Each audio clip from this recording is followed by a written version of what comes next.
Bağımlılık denildiğinde toplumda akıllara ilk gelen alkol veya madde bağımlılığı gibi aslında dışarıdan alınan kimyasal bağımlılıklar gelmektedir. Oysa ki davranışsal bağımlılıklar dediğimiz işte kumar, internet, oyun, alışveriş bağımlılığı gibi davranışsal bağımlılıklar da tıpkı kimyasal bağımlılıklar gibi beyni aynı oranda aslında etkileyip işlevselliği bozmaktadır. Bu sebeple DSM-5 tanı kriterlerinde yani psikiyatrik durumların sınıflandırılması kitabında kumar oynama davranışı dürtü kontrol bozukluğu sınıflandırılmasından çıkartılıp bağımlılık sınıflandırılması adı altında ele alınmaktadır. Ama maalesef ki toplumumuzda kumar oynama davranışı ilk etapta biraz daha böyle eğlence aracı olarak değerlendirildiğinde sonrasında oluşabilecek riskler göz ardı edilebiliniyor. Peki nedir bu riskler ve hangi aşamalarda ortaya çıkıyor diye baktığımızda aslında tıpkı yine aynı şekilde kimyasal bağımlılıklara benzer belirtileri görüyoruz. Nedir bu belirtiler? İşte kişinin kumar oynama davranışının sıklığının ve miktarının zaman içerisinde giderek artması. Örneğin işte kişi ilk etaplarda böyle ayda bir iddia oynarken veya işte ayda bir kasino oyunlarına zaman geçirirken bu zamanın giderek artarak işte bir süre artık haftada bire, sonra her gün, sonra gün aşırı derken sıklıkla artık oynama zamanını bu şekilde geçirmeye başladıysa, ilk etaplarda böyle 100 lirayla 200 lirayla oynama davranışını gerçekleştirip bunun bir süre sonra artık 1000 lira, 2000 lira tüm maaşını aslında yatırarak bir oynama davranışını geliştirmeye başlaması, bununla birlikte aslında kişinin dediğimiz gibi artık ona karşı bir tolerans gelişimi söz konusu karşımıza çıkıyor. Yine aynı şekilde aslında kişinin kumar oynamadığı zamanlarda çok daha böyle agresif, çok daha böyle huzursuz, sinirli, hayattan keyif alamadığı bir ruh haline girmesiyle beraber zihninde sürekli bir meşguliyetin kumar oynamaya dair olması. Yani işte acaba bugün ne zaman müsait olurum da bir oynama davranışı gerçekleştiririm veya işte kimden borç alıp da bugün bu süreçte bu oynama davranışını gösteririm deyip aslında zihninde sürekli kumar oynamaya dair düşüncelerin sıklıkla artmaya başlaması. Bununla beraber aslında kişinin çevresine yalan söylemeye başlaması. Çünkü kumarda en sık karşımıza çıkan durumlardan biri aslında durumu yakın çevresinden gizlemeye başlaması.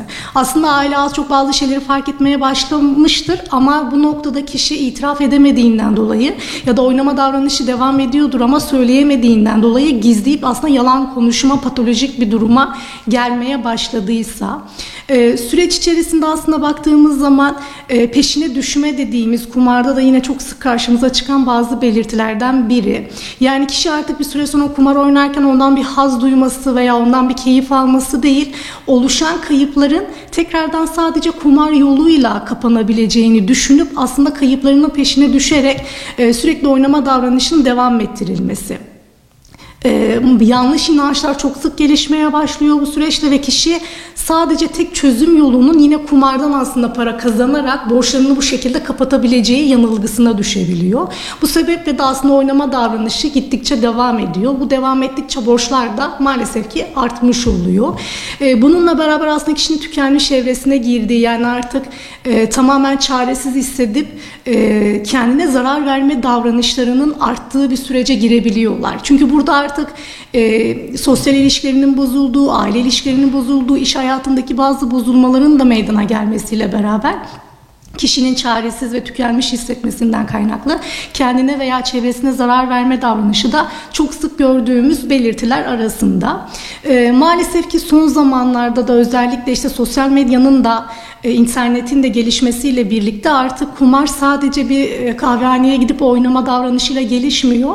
Maalesef ki artık sanal kumar dediğimiz artık telefonlarda, internetlerde de çok rahat bir şekilde erişebilirliğin arttığını görebiliyoruz. Bu da artık sadece aslında ekonomik durumu iyi olan veya işte hani finansal kaynağı olan orta yaş grubu değil, kolay yoldan para kazanma düşüncesiyle aslında geç neslin de bu oynama davranışını çok kolay bir şekilde sürükleyebiliyor. Bu noktada çok daha dikkatli olmak gerekiyor. Çünkü dediğimiz gibi aileler arasında çocukların sadece telefonda oyun oynadığını düşünerek oysaki kumar oynama davranışını geliştirip orada bir bağımlılık geliştirebilme riskiyle karşı karşıya kalabiliyorlar. Bu süreçte mutlaka bu belirtiler varsa ve kişi artık mesela o bağımlılık evresine girdiyse mutlaka destek alması gerekiyor.